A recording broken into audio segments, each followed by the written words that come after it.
तर कोल्हापूरच्या महालक्ष्मीचे दर्शन घेतल्यानंतर आम्ही आलो होतो पंचगंगा नदी पाहायला. तर ही नदीसुद्धा खूप छान आहे आणि खूप मोठी अशी आहे आणि ह्या नदीच्या पूर्ण ठिकठिकाणी अशी दगडाची मंदिरं आहे. तर फक्त ना लोकांनी इथे भरपूर सारी घाण केलेली आहे आणि महानगरपालिकानं जर यावर लक्ष घातलं ना तर हा परिसर एकदमच छान आहे बघण्यासारखा आणि पर्यटन स्थळसुद्धा बनू शकते. एकच नंबर जागा आहे ही. तर या ठिकाणी आम्ही मस्त थोडा वेळ इथं पाय वगैरे धुतले. नदी वगैरे पाहून झाल्यानंतर ना आम्ही बाहेर निघालो आणि बाहेर ना झाडाखाली 108 अशी शिवलिंग होते.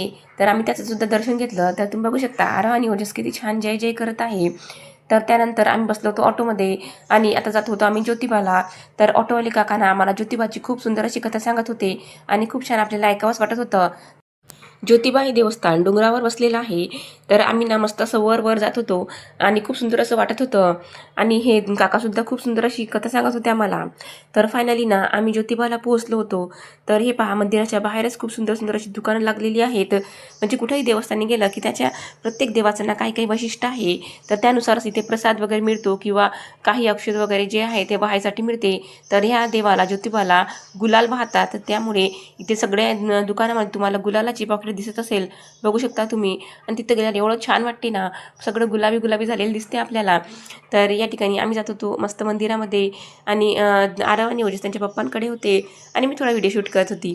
तर या ठिकाणी फायनली आम्ही प्रवेशद्वाराजवळ आलेला आहे आणि ना समोरच ना गोंधळ सुरू होता. तुम्हाला दाखवते मी. बहुतेक हा गोंधळ नवीन नवरी लग्न झाल्यानंतर असते ना त्याचा हा गोंधळ होता. तर दोन्ही साईडला गोंधळ सुरू होता. नंतर आम्ही आतमध्ये गेलो आणि इतकं सुंदर वाटत होतं ना हे गुलाबी गुलाबी बघून. आमचं दर्शनसुद्धा लवकरच झालं होतं. अजून गर्दी व्हायची होती कारण आम्ही सकाळीच आलो होतो.